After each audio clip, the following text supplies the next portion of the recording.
It was like the gold rush. There was people coming from all over to buy this wonder drug. Did you know that a secret government scandal fueled the crack cocaine epidemic in America's urban neighborhoods?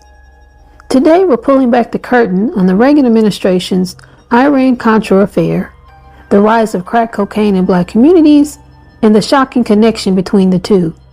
So let's illuminate the shadows of this dark chapter in American history. In the mid-1980s, the United States was gripped by two crises. In the political realm, the Reagan administration was caught in a scandal that rocked the nation.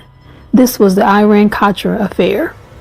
It involved secret arms deals with Iran to fund anti-communist Contras in Nicaragua, which defied a congressional ban on supporting the Contra rebellion. Simultaneously, on city streets, a different crisis was taking shape. Crack cocaine was flooding into urban neighborhoods, especially those predominantly occupied by black Americans. Originally introduced as a cheaper, more accessible alternative to powder cocaine, it rapidly spiraled into an unprecedented epidemic.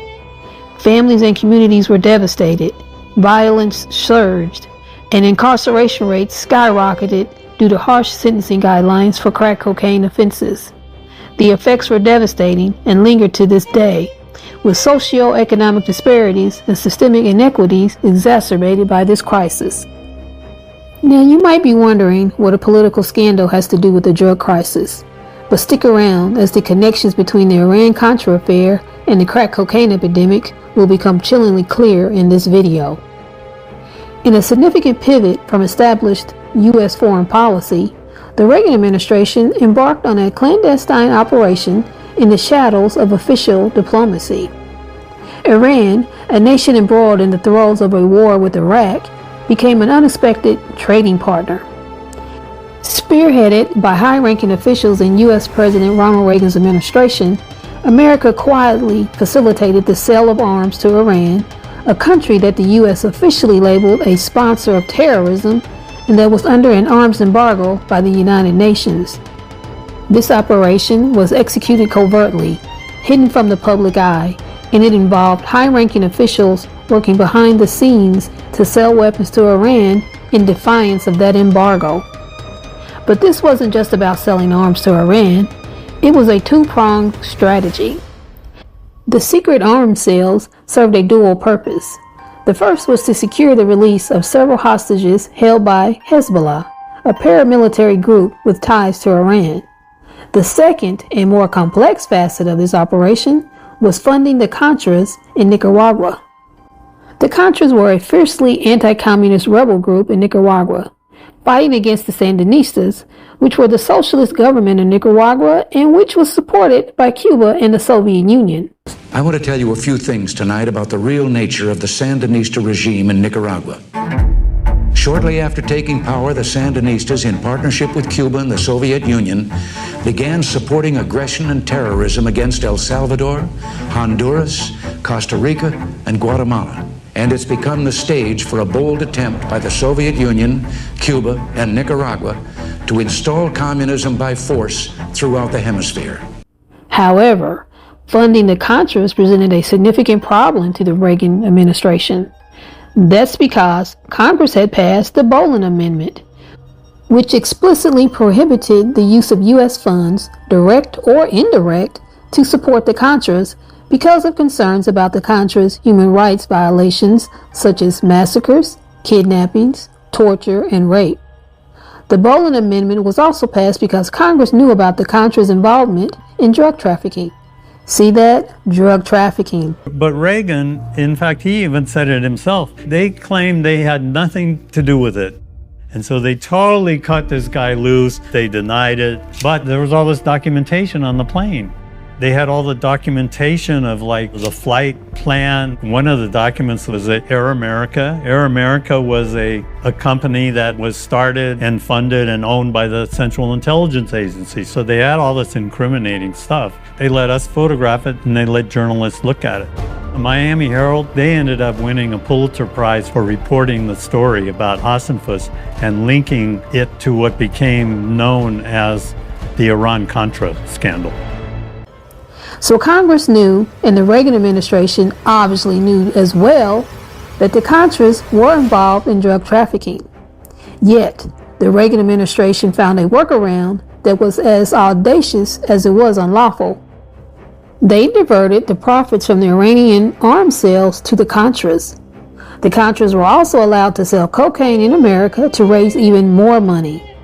So, the Reagan administration still found a way to fund the Contras while avoiding the limitations set in place by the Bolin Amendment on the direct funding of the Contras. It was one of America's most notorious presidential scandals that most cost Ronald Reagan his presidency. The Iran-Contra Affair.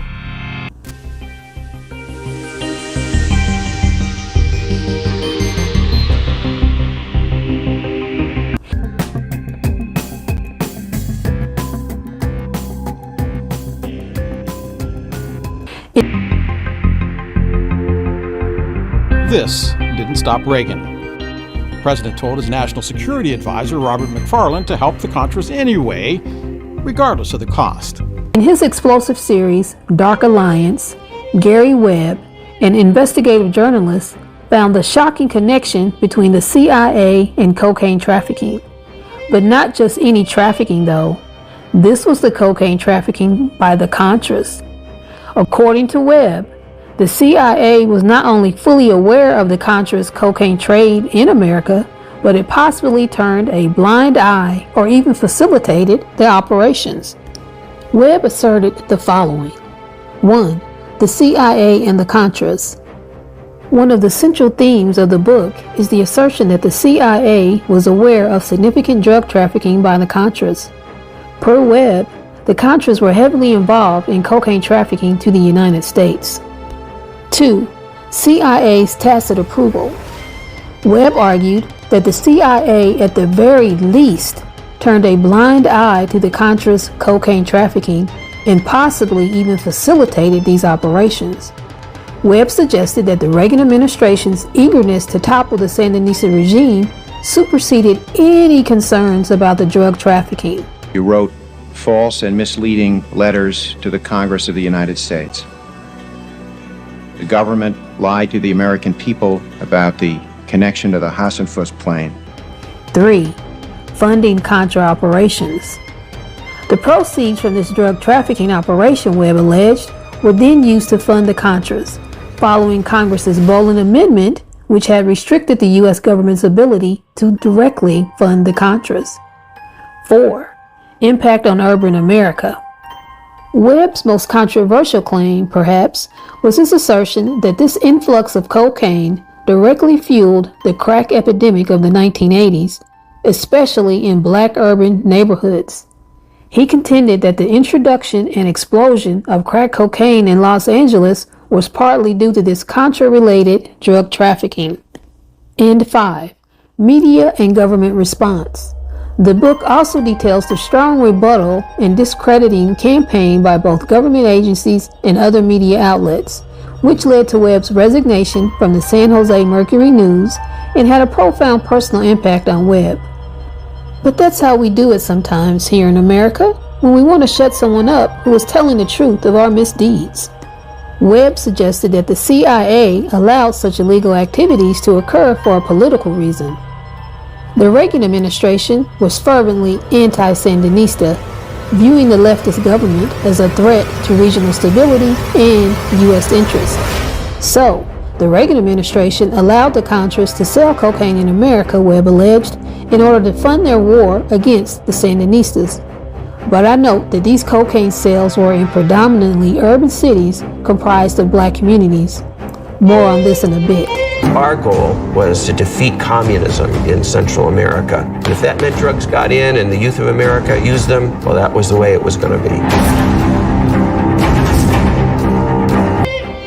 According to Webb, the CIA's possible facilitation or indifference to the Contras' drug dealings was a means to an end, a way to covertly fund the Contras' war effort against the Sandinistas without directly involving the U.S. government.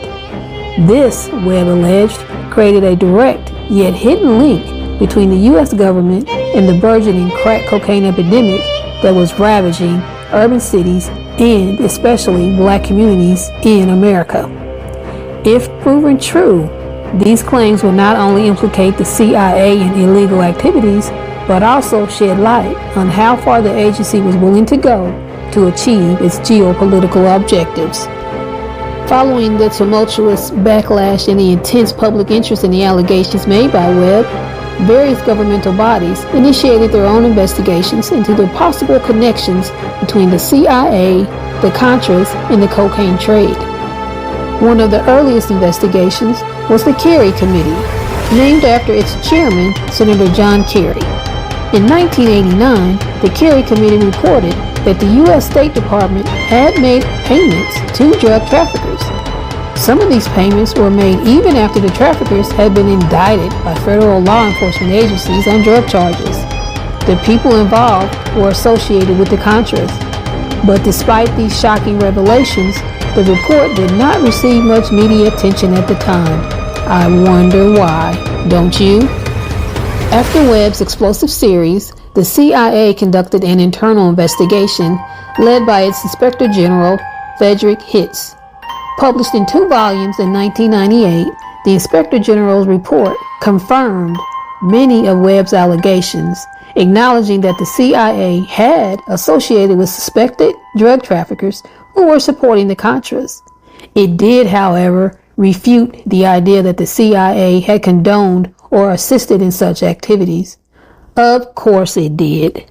You commit wrongdoing, then investigate your own wrongdoing, which results in a finding that you did not condone or assist in said wrongdoing. Serious bullshit right there, in my opinion. Now let's step out of the geopolitical arena and into the raw reality of American streets during the 1980s. In the 80s, there was a lifestyle of celebration, and coke was part of that lifestyle. It was the glitzy drug. When crack came along, it changed everything about the black community, and it changed everything about America. Here, we find ourselves faced with a different kind of war, one that ravaged homes and shattered communities across the nation, the crack cocaine epidemic. In the early 1980s, a new form of cocaine, dubbed crack, started to flood the urban streets of America. The numbers are staggering. The number of people who admitted to using cocaine on a routine basis increased from 4.2 million in 1985 to 5.8 million in 1988, according to the National Institute on Drug Abuse. This increase was largely driven by the proliferation of crack cocaine. With this increase in usage came a surge in addiction.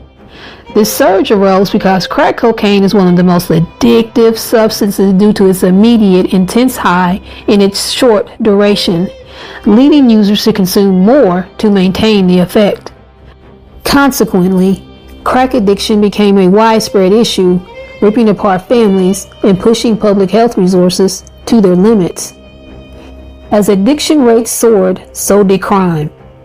The FBI reported a 32% rise in the homicide rate and a 78% increase in robbery between 1984 and 1989, largely linked to the drug trade. This spike in crime led to a sharp increase in incarceration rates, especially in black communities. The reporting played right into all of these stereotypes and this narrative. But it's like that, and that's the way it is. We must be intolerant of drug use and drug sellers. The Sentencing Project reported that the number of people in U.S. prisons for drug offenses skyrocketed from 50,345 in 1980 to 403,663 in 1997, a staggering 8-fold increase.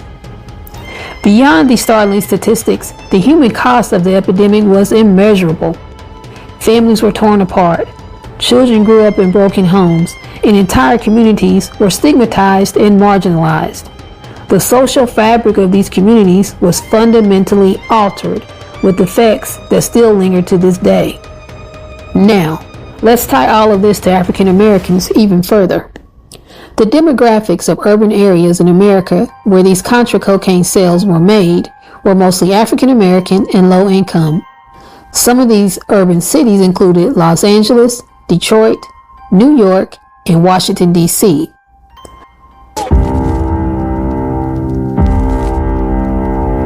just say no. It felt extraordinarily hypocritical. This was happening at a time when the U.S. government was turning a blind eye to cocaine smuggling. The crack cocaine epidemic that swept across the country in the 1980s had a disproportionate impact on the black communities of inner cities. And this was not a coincidence. Rather, it was a direct result of market forces. Cocaine, once seen as a drug for the elite, was expensive. To tap into the wider market, drug dealers developed crack, a cheaper, smokable form of cocaine. The result was a catastrophic proliferation of this new, highly addictive substance across urban cities, especially in predominantly black communities. So you have to ask, did the Reagan administration target these cities? Or more specifically, did they target African Americans? Of course they did. Keep the poor and/or imprisoned so you can more easily maintain control over them. That has been going on for years and will likely continue for many years to come. The drug's so powerful it will make you sell the clothes off your back. Here's more detail on some of the factors that added to these skyrocketing cocaine sales. 1. The availability and affordability of crack cocaine, which was cheaper and more potent than powder cocaine, and could be sold in smaller quantities and distributed to more people. There was people coming from all over to buy this wonder drug. Crack cocaine was also easier to produce and smuggle than powder cocaine, which increased the supply and lowered the price. 2. The demand and addiction of crack cocaine, which was driven by its instantaneous and intense high, which kept users craving more, thus creating a cycle of dependence and violence. Crack cocaine also caused severe physical and psychological effects such as weight loss, high blood pressure, hallucinations, seizures, paranoia, and aggression. 3. The social and economic conditions of urban areas, which were marked by poverty, unemployment, discrimination, segregation, and lack of opportunities. Many residents of these areas faced hardships and challenges that made them vulnerable to drug use and abuse. Some also saw drug dealing as a way to escape or cope with their situation, or as a source of income and status. And 4. The law enforcement and criminal justice system, which responded to the crack cocaine crisis with harsher policies and practices. These harsher policies and practices included 1. Mandatory minimum sentences. These were laws that required judges to impose fixed and severe prison terms for certain drug offenses, regardless of the circumstances or the defendant's background. For example, the Anti-Drug Abuse Act of 1986 established a 5-year mandatory minimum sentence for possessing 5 grams of crack cocaine, while the same amount of powder cocaine would trigger only a misdemeanor charge. This created a 100-to-1 sentencing disparity between crack and powder cocaine, which disproportionately affected black defendants. Black defendants were more likely to use or sell crack than white defendants, who were more likely to use or sell powder cocaine. Why? Because cocaine costs more than crack cocaine, remember? Now don't forget that this act was a key element in the war on drugs, a campaign initiated by President Reagan. You got a war on drugs. Is it not a war on the people that are supplying the drugs? Or is it only a war on the victims of the drug war? So, the Reagan administration allowed the sale of cocaine in black communities. Then, in response to the crack epidemic, it set up laws that jailed black people more and for longer periods of time for using the very same drug it allowed to be sold in the first place. Vicious, don't you think? We must be intolerant of drug use and drug sellers. And many experts argue that these harsh sentencing policies did more harm than good, decimating communities and exacerbating social and economic disparities.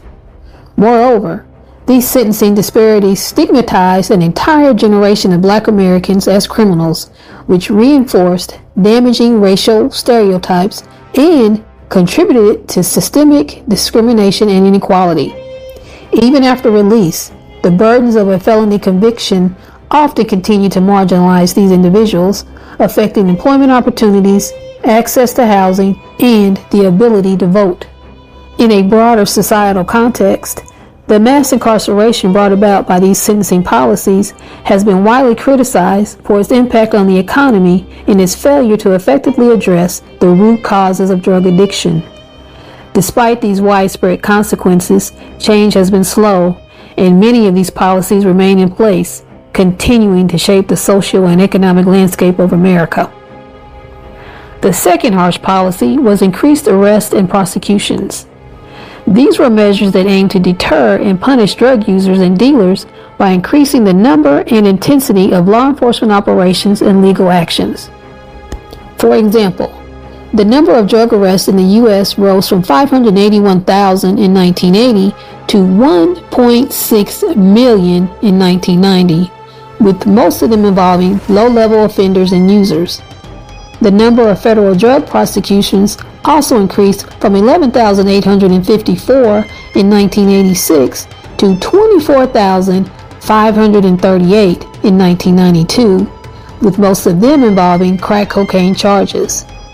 These measures resulted in a massive increase in the prison population, which grew from 329,821 in 1980 to 1,148,702 in 1990.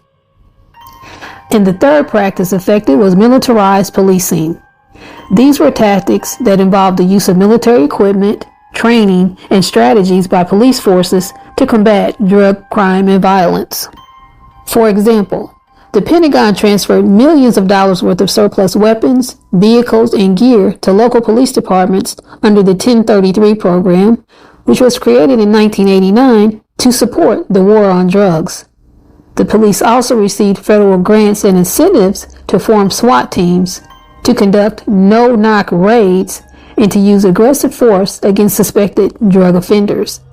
These tactics increased the risk of violence, injury, and death for both police officers and civilians, especially in poor and minority communities. These policies and practices resulted in mass incarceration, racial disparities, and social stigma for the Black community.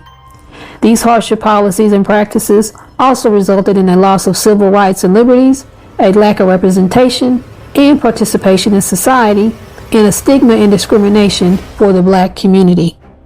Now here's other stats on just how great of an impact the crack cocaine epidemic had on Black communities in America. 1.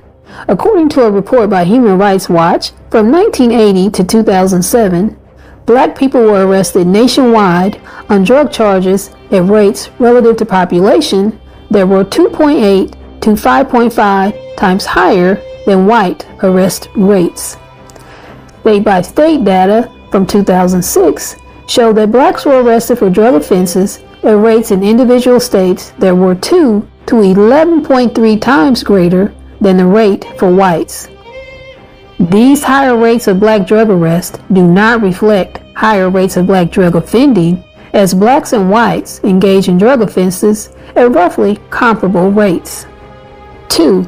According to a Wikipedia article in 2012, 88% of imprisonments from crack cocaine were African American. Further, the data shows the discrepancy between lengths of sentences of crack cocaine and heroin. The majority of crack imprisonments are placed in the 10 to 20 year range, while the imprisonments related to heroin use or possession range from 5 to 10 years. And 3. According to a fact sheet by the NAACP, 13% of illicit drug users are African American, yet African Americans represent 29% of those arrested and 33% of those incarcerated for drug offenses. Further, African Americans serve virtually as much time in prison for a drug offense, 58.7 months, as whites do for a violent offense, 61.7 months. The crack cocaine epidemic affected Black communities in other ways too, such as 1. Increased addiction, death, and drug-related crime.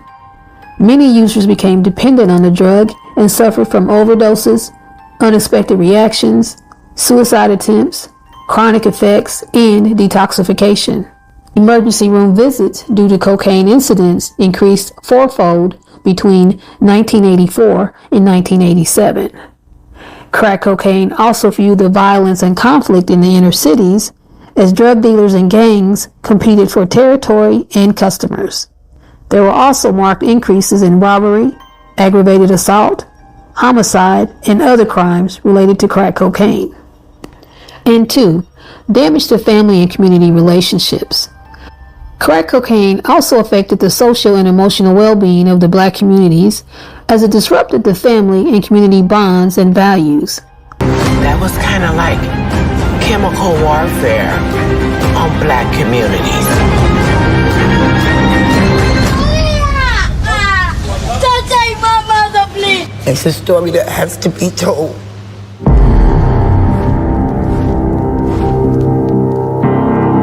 Many families were torn apart by crack cocaine as some parents neglected or abused their children, some children ran away from home or dropped out of school, some spouses separated or divorced, and some relatives or friends became estranged or hostile. Crack cocaine also eroded the trust and solidarity among the black communities as some people became isolated or stigmatized by their drug use or involvement. Some people exploited or betrayed each other for money or drugs, and some people lost their sense of identity or purpose. By allowing the Contras to sell cocaine to targeted black communities and through the use of longer, harsher prison sentences, the Reagan administration drove the crack cocaine epidemic. And as a result, this administration kept the African American urban population impoverished, imprisoned, and marginalized. Sounds like another form of modern day slavery to me. What do you think? Now we offer a big thanks and an even bigger shout out to Mickey O'Shea, who provided the idea for this video, and for his continued support of our channel. All of that is greatly appreciated. And as we conclude this dive into yet another shadowy corner of American history, let's revisit the primary points of this video. First, we discuss the Reagan administration's Iran-Contra Affair, revealing how the U.S. government secretly facilitated arms sales to Iran, defying an effective embargo. The proceeds from this covert operation were then funneled to fund the Contras, a rebel group opposing the Sandinista government in Nicaragua. The U.S. government also allowed the Contras, who were known drug traffickers, to sell cocaine, predominantly in black communities in America. Reagan was never charged, but McFarland, Oliver North, 4 CIA officers, 5 government contractors, and Reagan's national security advisor, John Poindexter, were all found guilty. Second, we explored the allegations of investigative journalist Gary Webb in his Dark Alliance series. Webb put forth a bold claim that not only was the CIA aware of the Contras' involvement in the cocaine trade, but it may have turned a blind eye or even actively abetted these actions, all in the pursuit of geopolitical aims. This led us to the devastating crack cocaine epidemic that plagued the urban cities of America during the 1980s, hitting the black communities the hardest. We analyzed how the sudden influx of cheap, highly addictive crack cocaine triggered a social, health, and law enforcement crisis, the aftershocks of which are still felt today. Lastly, we examined the long-term implications of the Anti-Drug Abuse Act of 1986, enacted amidst the height of the crack epidemic. This law imposed mandatory minimum sentences for drug offenses, disproportionately targeting and affecting black communities. This legislation helped fuel a cycle of mass incarceration, disrupting families and propagating socio-economic challenges within these communities. Each of these points, in isolation, paints a part of the picture. Yet, when seen together, they reveal a complex web of actions and consequences that have left an indelible mark on American history. Understanding these hidden connections underscores the importance of transparency, accountability, and justice in shaping a nation's path forward. Now, as we close this chapter of our exploration into the shadows of American history, it's important to ponder why unearthing these truths matters. The Iran-Contra Affair, the crack cocaine epidemic, The ensuing harsh sentencing policies and their collective fallout on black communities aren't just disparate historical events. They're interconnected pieces of a larger narrative that continues to shape America today.